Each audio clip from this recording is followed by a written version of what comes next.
What's up, people? Welcome back. I'm back with another one already. Today I'll be reacting. Why does the US have 800 military bases around the globe? Already around the world. So that's this thing we're checking out. Don't wait no some time. Let's just dig in this one. Or that's what they got for us right now. Come on, let's go.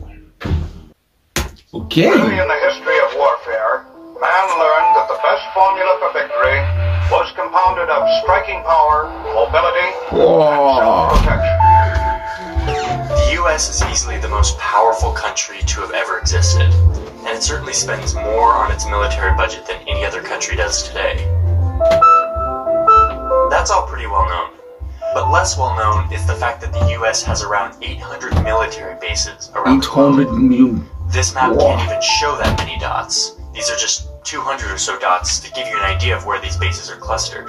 These bases are everything from massive military compounds to small airstrips in the middle of the ocean. If you combine all the foreign bases that every other nation has Russia outside its 9, own borders, UK, France 13. There's never been a country with such a massive global presence. And the big question is, how did these bases get there in the first place?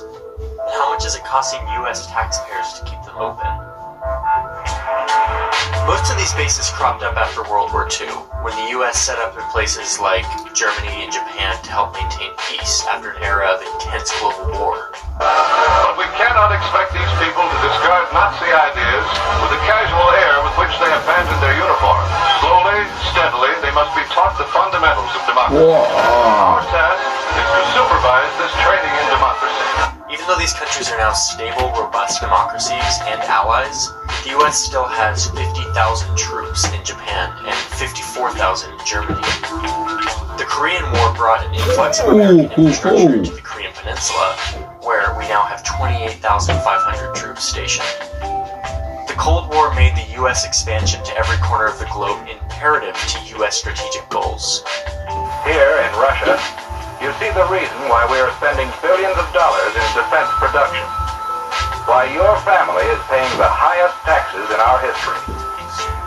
But even now that the Cold War is over, there's not a place on Earth that's not still covered by US military influence. This includes everything from naval compounds like those in Guantanamo Bay, to small drone bases like those in the Horn of Africa, to little-known posts in the middle of the Indian Ocean like that of Diego Garcia. And it's not cheap. Keeping US foreign bases open costs taxpayers between $70 and $100 billion per year.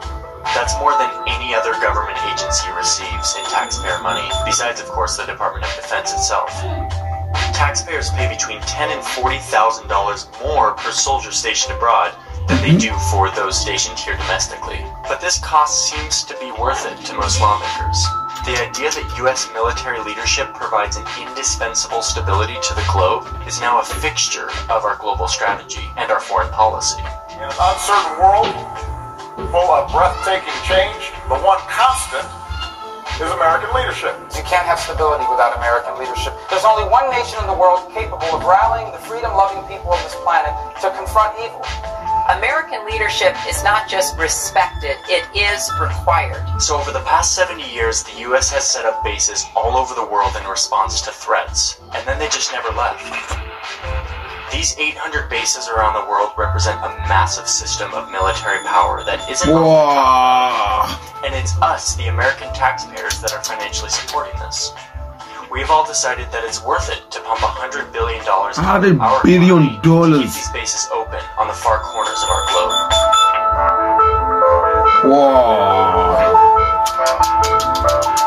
Thank you so much, guys, for watching. This is the end of the radio. See you next time. Peace out.